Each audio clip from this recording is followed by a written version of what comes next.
मराठी अक्षर भारती इयत्ता 10वी पाठ क्रमांक 10 रंग साहित्याचे. विद्यार्थी मित्रांनो, आजचा हा जो पाठ आपल्याला पाहायचा आहे ती एक मजेशीर नाटिका आहे. ह्या नाटिकेमध्ये कथा, कविता, कादंबरी, त्याचबरोबर नाटक, चरित्र, आत्मचरित्र ह्या सर्वांनी त्यांचं आपल्या जीवनामध्ये असलेलं स्थान आणि त्यांचा परिचय आपल्याला थोडक्यात ह्या नाटिकेच्या सहाय्याने दिलेला आहे. चला तर पाहूया आपण रंग साहित्याचे. साहित्य म्हणजेच काय? लिटरेचर. त्याला वाङ्मय, मराठीमध्ये वाङ्मय असं म्हणतो. ह्या पाठाची पार्श्वभूमी सांगायची झालं तर भाषा हे विचार, भावना यांचे आदान प्रदान करण्यासाठी वापरले जाणारे प्रभावी साधन आहे. म्हणजे साहित्य आहे. आपण भाषेने बोलत असतो आणि आपले विचार, आपले भावना यांचं प्रकटीकरणासाठी या भाषेवर आपलं प्रभुत्व असणे आवश्यक ठरते. म्हणजे आपल्या भाषेवरती आपली कमांड असणे अत्यंत गरजेचं असतं. मराठी भाषा ही साहित्य प्रकाराची खाण आहे असे म्हणता येईल. या समृद्ध साहित्य प्रकारांच्या वाचनाने भाषेवर आपल्याला प्रभुत्व मिळवता येतं. म्हणजे अशा प्रकारचे हे साहित्याचं वाचन आपण जर का ते केलं तर आपल्याला आपल्या मातृभाषेतील अधिकाधिक शब्द समजायला लागतं आणि नकळत आपल्या ह्या भाषेवरती प्रभुत्व मिळून जातं. प्रस्तुत पाठामध्ये मराठीत रूढ असलेल्या महत्त्वाच्या साहित्य प्रकारांचा परिचय करून दिलेला आहे. आता साहित्य प्रकार कोणते आहेत? कथा, कविता, कादंबरी, चरित्र, आत्मचरित्र ह्या सर्व साहित्याचा परिचय करून देणारा हा पाठ आहे. हे साहित्य प्रकार मनोरंजक तर करतातच, सोबतच त्यातून आपलं ज्ञानही वाढवितात असा संदेश आपल्याला मिळालेला आहे. नाट्यरूपामध्ये दिलेल्या या पाठातून संवादाच्या माध्यमातून विविध साहित्य प्रकार, त्यांची वैशिष्ट्ये आणि साहित्य प्रकार लिहिणारे साहित्यिक याविषयी आपल्याला माहिती दिलेली आहे. चला तर मग पाहूया आपण पाठ रंग साहित्याचे.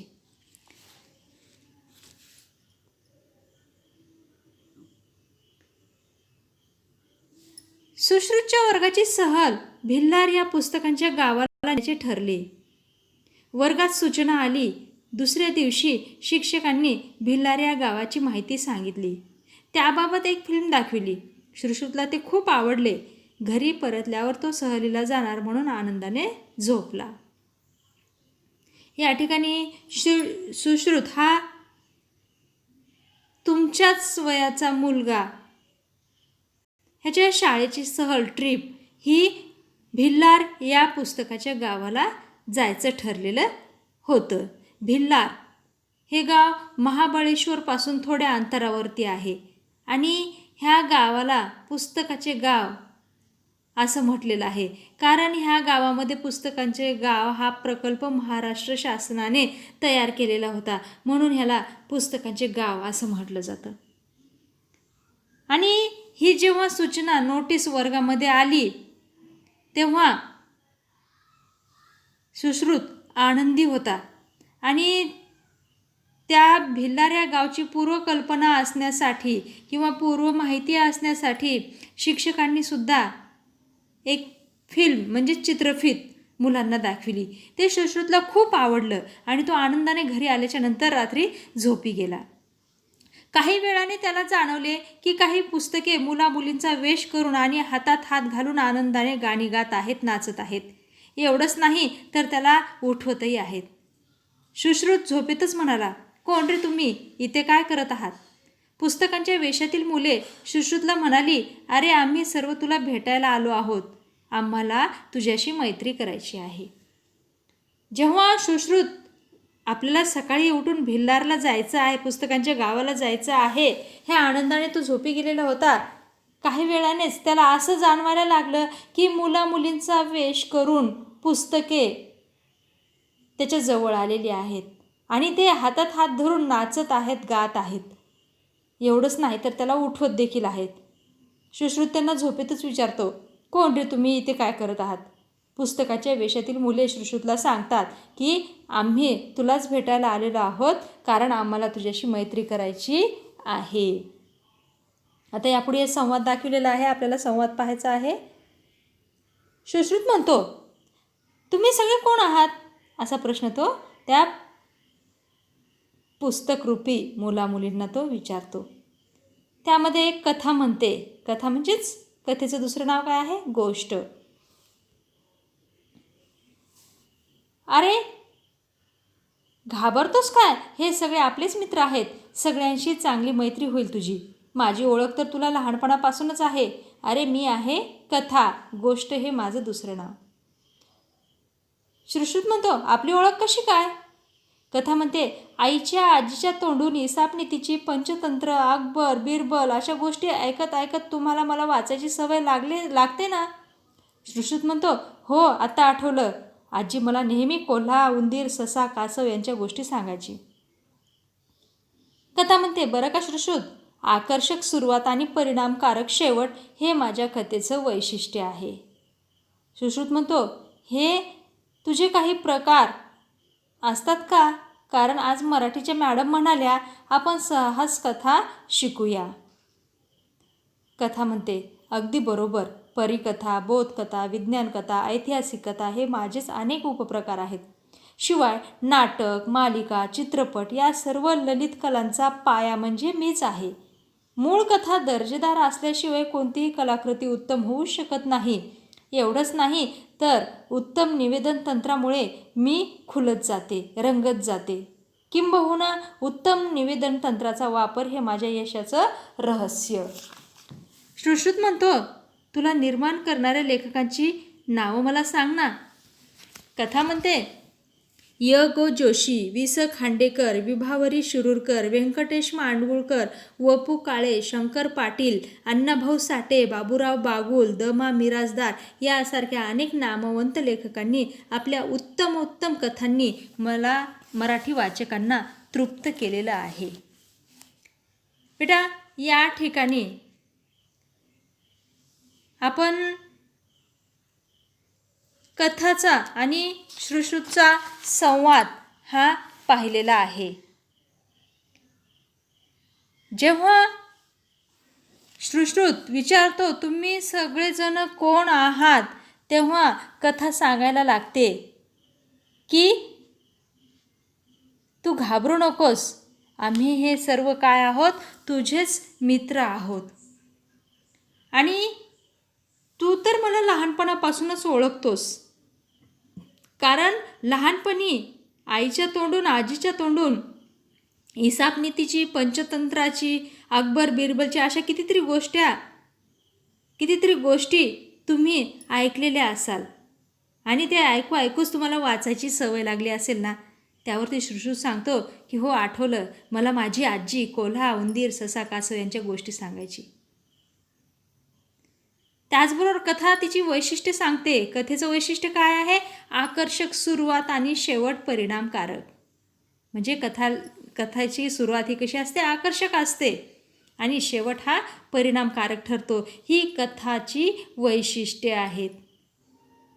त्याचबरोबर श्रुश्रुत म्हणाला की तुझे प्रकारसुद्धा आहेत, कारण आज मराठीचे मॅडम म्हणाल्या होत्या की आपण साहस कथा शिकूया. साहस कथा म्हणजेच शौर्यकथा, वीरकथा. त्यावेळी कथा सांगते की हो बरोबर आहे, माझे खूप प्रकार आहेत. त्यामध्ये परिकथा, बोधकथा, विज्ञानकथा, ऐतिहासिक कथा हे काय आहे तर कथांचे अनेक उपप्रकार आहेत. त्याचबरोबर जे नाटक, मालिका, चित्रपट किंवा हे सर्व आहेत ते सर्व ललित कलांचाच पाया म्हणजे कोण आहे? मीच आहे. माझ्यापासूनच हे सर्व तयार झालेले आहेत. त्याचबरोबर मूळ कथा दर्जेदार असल्याशिवाय, दर्जेदार म्हणजेच थोडक्यात आपण त्याला ब्रँडेड असं म्हणू, गुणवत्तापूर्वक असं म्हणू. काही कथा गुणवत्तापूर्ण असतात, त्या असल्यासच नाटक, मालिका, चित्रपट अशी उत्तम कलाकृती साकार होते. एवढंच नाही तर उत्तम निवेदन तंत्र म्हणजे वक्तृत्व कला, ज्याला आपण अँकरिंग असं म्हणू, ते सुद्धा ह्या कथेमुळेच खुलत जातं, रंगत जातं. निवेदन करण्यासाठी सुद्धा कथाचाच आधार घेतला जातो. म्हणजे थोडक्यात काय, कथेपासूनच नाटक, मालिका, चित्रपट ह्या निर्माण होत असतात, तयार होत असतात. कथा हीच काय आहे, ह्या साहित्याचा मूळ स्रोत आहे.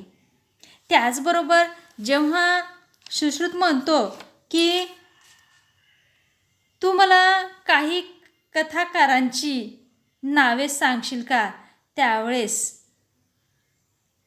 कथेने बरेचशा या ठिकाणी नावं सांगितलेली आहेत. ती म्हणजे योग जोशी, वि स खांडेकर, विभावरी शिरूरकर, व्यंकटेश मांडगुळकर, वपू काळे, शंकर पाटील, अण्णाभाऊ साठे, बाबूराव बागुल, द मा मिरासदार, हे सर्व काय आहेत, नामवंत लेखक आहेत. आणि त्यांनी उत्तमोत्तम चांगल्यात चांगल्या कथा ह्या वाचकांना वाचण्यासाठी देऊन त्यांना तृप्त केलेलं आहे, म्हणजे त्यांचं समाधान केलेलं आहे.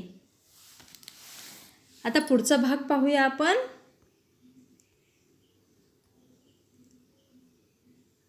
सुश्रुत आणि कादंबरी यांचा संवाद. किती सुंदर. आता ही ताई कोण बरं, असं सुश्रुत कोणाला म्हणतो, कादंबरीला म्हणतो. काय सुश्रुत, आवडली का कथा? मी कादंबरी, कथेची थोरली बहीणच म्हण हवं तर. कादंबरी म्हणजेच खरं तर मोठी कथाच, पण माझा आवाका कथेपेक्षा फार मोठा. सुश्रुत म्हणतो, मोठा म्हणजे किती ग? कादंबरी म्हणते, अरे माझ्यात खूप खूप पात्र असतात, त्यांचा परस्पर संबंध असतो. विविध घटना प्रसंगातून माझे कथानक हळूहळू उलगडत जाते. वाचता वाचता माझ्यातील पात्र तुम्हाला ओळखीचे वाटू लागतात, आपल्यातीलच भासू लागतात. अनेक अनपेक्षित वळणं घेत घेत मी वाचकांची उत्कंठा वाढवते.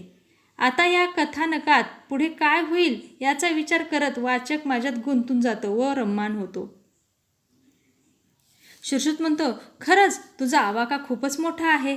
कादंबरी म्हणते, बरं का सुश्रुत, साहित्य क्षेत्रातील सर्वोच्च मानाचा ज्ञानपीठ पुरस्कार वि स खांडेकर यांच्या ययाती या कादंबरीला मिळाला. तेव्हा मराठी माणसांचा ऊर अभिमानानं भरून आला. इतक्यात सुश्रुत कविता सुश्रुतच्या खांद्याला धरून विचारते. आता आपण सुश्रुत आणि कादंबरी यांचा संवाद ऐकलेला आहे. जेव्हा कथा तिचं महत्त्व सांगते, तिची वैशिष्ट्ये सांगते, त्याचवेळी कादंबरीसुद्धा म्हणते, तुला कथा आवडली का? त्यावेळी सुश्रुत काय म्हणतो, ही कोण बरं मोठी ताई? त्यावेळेस कादंबरी स्वतःचा परिचय देते की मी कथेचीच थोरली बहीण, थोरली म्हणजेच मोठी बहीण म्हण हवं तर मला, कारण माझा आवाका काय आहे, मोठा आहे. आवाका म्हणजे मर्यादा, लिमिट माझी कथाच्या पेक्षा, स्टोरीच्या पेक्षा जास्त आहे. सुश्रुत त्याला म्हणतो की मोठी म्हणजे किती ग? त्यावेळी कादंबरी स्वतःचा परिचय देते. कादंबरीला इंग्रजीमध्ये नॉवेल असं म्हणतात. ती म्हणते की माझ्यामध्ये खूप पात्र असतात, कॅरेक्टर्स असतात आणि त्यांचा परस्पर संबंध असतो. त्यामध्ये वेगवेगळ्या घटना, प्रसंग, यामुळे माझं कथानक काय होतं, हळूहळू उलगडत जातं, वाढत जातं, उत्सुकता वाढत राहते. आणि ते वाचता वेळेस प्रत्येक वाचकाला वाटतं की ह्यातलं पात्र हे आपल्या ओळखीचं आहे, ह्यातलं कॅरेक्टर हे आपणच आहोत असं भासायला लागतं. आणि कळत न कळतपणे, अनपेक्षितपणे वाचकांची काय वाढते, उत्कंठा म्हणजेच उत्सुकता वाढायला लागते. ती अशी की पुढे काय होणार आहे, अशा प्रकारची उत्सुकता, उत्कंठा त्यांना लागून राहिलेली असते. आणि हा विचार करत करतच कादंबरी वाचक काय करतो, त्यामध्ये रममाण होऊन जातो, पूर्णपणे स्वतःला कादंबरीमध्येच विसरून जातो. अशा प्रकारे कादंबरीनं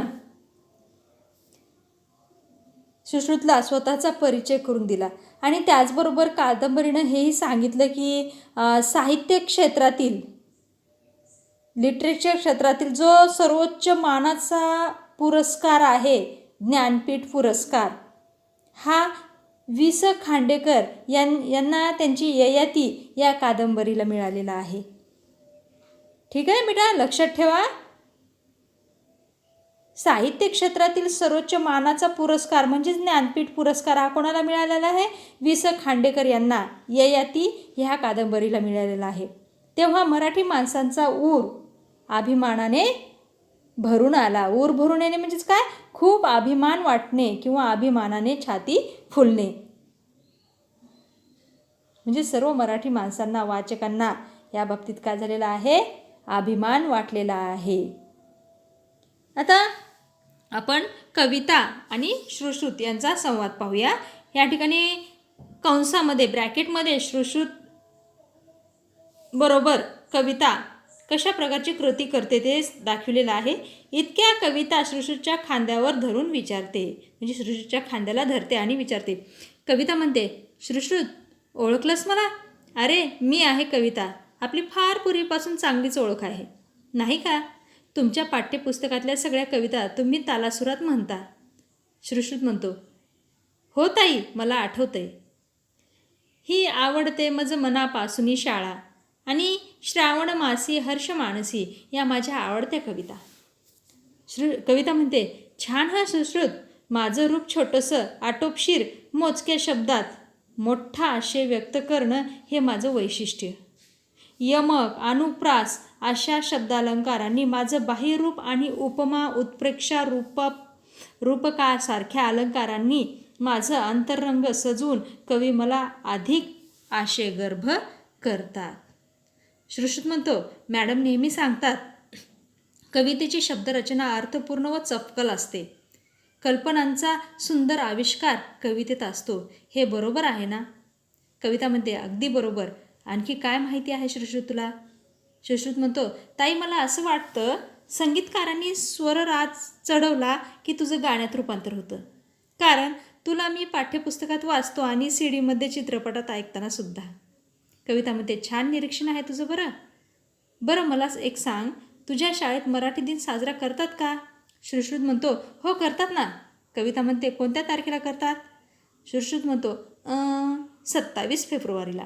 कविता म्हणते, अगदी बरोबर. तो कोणाचा जन्मदिवस आहे माहीत आहे तुला? श्रुश्रुत म्हणतो, नाही ग. कविता म्हणते, नटसम्राट नाटकाचे लेखक वि. शिरवाडकर म्हणजेच कविवर्य कुसुमाग्रज यांचा त्यांच्या विशाखा या काव्यसंग्रहाला मानाचा ज्ञानपीठ पुरस्कार मिळाला आहे. श्रुश्रुत म्हणतो, खरंच? कुसुमाग्रजांबरोबरच केशवसूत, बालकवी बाबा बोरकर, बासी मर्डेकर, शांता शेळके, इंदिरा संत, सुरेश भट, नामदेव ढसाळ, नारायण सुर्वे अशा अनेक कवींनी मला आपल्या प्रतिभेने सजवलेले आहे. त्यांच्या संकल्पनातून पंथकाव्य, मध्ययुगीन काव्य, शाहिरी काव्य अशी वळणे घेत आधुनिक काळात मी मुक्त छंदाचे रूप धारण केलेले आहे. बेटा, ह्या ठिकाणी कविता आणि श्रुश्रुत यांचा संवाद आपल्याला दिसून आलेला आहे. ह्या संवादामध्ये कविता तिचा परिचय करून देते. ती म्हणते की आपली ओळख तर फार पूर्वीपासूनच आहे, कारण जेव्हा तुम्ही शाळेत जायला लागतात तेव्हापासून तालासुरामध्ये तुम्ही कविता म्हणायला लागतात. श्रुश्रुतलाही आठवतं आणि तो म्हणतो की माझी आवडते 2 कविता आहेत, त्या म्हणजे कोणत्या? ही आवडते मज मनापासून शाळा आणि श्रावण माशी हर्ष मानसी. कविता तिचं वैशिष्ट्य सांगते. मोजक्या शब्दात मोठा आशय व्यक्त करणं हे माझं वैशिष्ट्य आहे. म्हणजे कमीत कमी शब्दामध्ये खूप खोलवर विचार, खूप मोठे विचार सांगणं हेच माझं वैशिष्ट्य आहे. आणि त्याचबरोबर यमक म्हणजेच रायमिंग वर्ड्स आणि त्याचबरोबर अनुप्रास अलंकार हे मराठी व्याकरणामधील अलंकाराचे प्रकार आहेत. आणि भाषेला एक प्रकारची लयबद्धता किंवा भाषेला एक प्रकारचे रूपक अलंकार देऊन, उपमा देऊन अशा प्रकारे तयार केलेले ही कविता या ठिकाणी ठरते. थोडक्यात काय? अनुप्रास म्हणजेच एखाद्या वाक्यात किंवा कवितेच्या चरणामध्ये एक किंवा अधिक वर्णांची श्रवण सुगम पुनरावृत्ती झाल्याच्या नंतर नाद निर्माण होतो आणि त्याला एक वेगळा सौंदर्य प्राप्त होतो. त्यावेळी हा अनुप्रास अलंकार होत असतो. उदाहरणादाखल आपल्याला पाहायचं झालं तर पेटविले पाषाण पठरावरती शिवबांनी, गळ्यामध्ये गरिबांच्या गांजे संतांची वाणी. अशा प्रकारे एक लयबद्धता आलेली असते, त्यास अनुप्रास असं म्हणतात. त्याचबरोबर यमक म्हणजेच काय, रायमिंग वर्ड्स.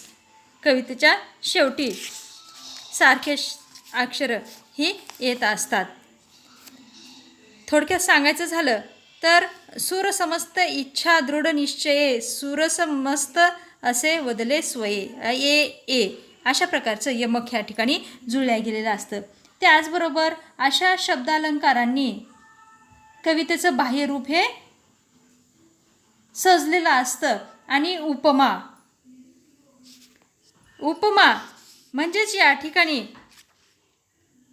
एखाद्या गोष्टीची थोडक्यात सांगायचं झालं तर दोन वस्तूंमधील साम्य हे चमत्कृतीपूर्ण रीतीने जिथे वर्णन केलेलं असतं त्या ठिकाणी उपमा हा अलंकार होत असतो.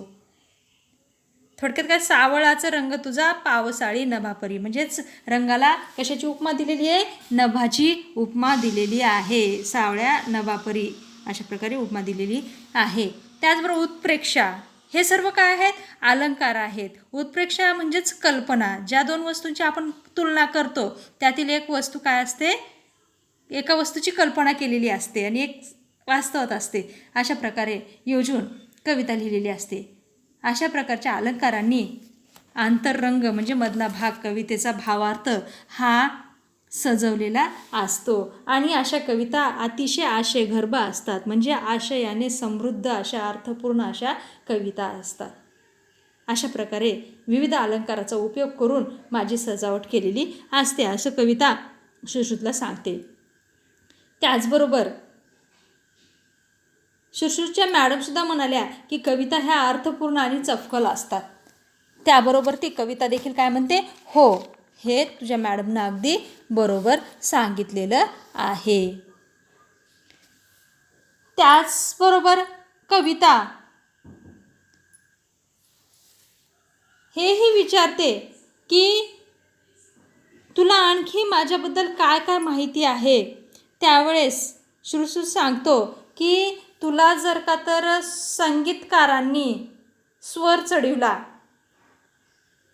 की त्याचं कशामध्ये, गाण्यामध्ये रूपांतर होतं. कारण ज्या कविता मी वाचतोय पुस्तकात त्या चित्रपटामध्ये गाणे म्हणून मी पाहिलेल्या आहेत. यावरून समजतं की सुश्रुतचं निरीक्षणसुद्धा खूप प्रगल्भ आहे. कारण तिफन ही कविता पण आहे आणि त्याचबरोबर चित्रपटातील हे गीतसुद्धा आहे.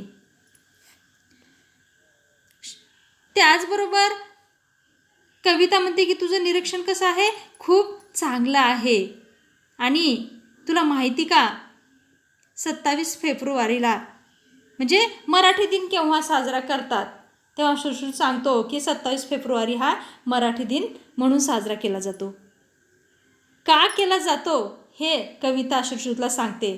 कारण 27 फेब्रुवारीला नटसम्राट नाटकाचे लेखक विवा शिरवाडकर म्हणजेच विष्णू वामन शिरवाडकर म्हणजेच कोण, कविवर्य कुसुमाग्रज यांचा जन्मदिन आहे. आणि त्यांच्या विशाखा या काव्यसंग्रहाला मानाचा ज्ञानपीठ पुरस्कार देखील मिळालेला आहे. सुश्रुतला हे ऐकल्याच्या नंतर तो अत्यंत आनंदी होतो. आणि त्याचबरोबर कविता ही तिचे रचनाकारांची या ठिकाणी नावे सांगते. ती म्हणजेच केशवसूत, बालकवी त्र्यंबक बापूजी ठोंबरे, बाबा बोरकर, बासी मर्ढेकर, शांता शेळके, इंदिरा संत, सुरेश भट, नामदेव ढसाळ, नारायण सुर्वे अशा अनेक कवींनी अभिप्रेत केलेलं आहे, रचना केलेली आहे. आणि ह्या सर्व संत काव्यातून, पंतकाव्यातून, म्हणजे कविता ही मी पूर्वपार चालून आली आहे. संत काव्यातून संतवाणी, पंतकाव्यातून भारुडे, मध्ययुगीन काव्यातून कविता, त्याचबरोबर शहरी कविता, ग्रामीण कविता असे वेगवेगळे वळणे घेत आता मी मुक्तछंदातून निर्माण झालेली आहे. मुक्तछंद म्हणजेच काय, कोणत्याही प्रकारचा यमक किंवा कोणत्याही प्रकारचा अलंकार न चढवता गद्य भाषेत लिहिली गेलेली कविता ही मुक्तछंदाची कविता आहे. अशा प्रकारे कवितेने तिचा परिचय करून दिलेला आहे. आता ह्या पाठातील पुढील भाग पाहूया आपण पुढच्या भागामध्ये.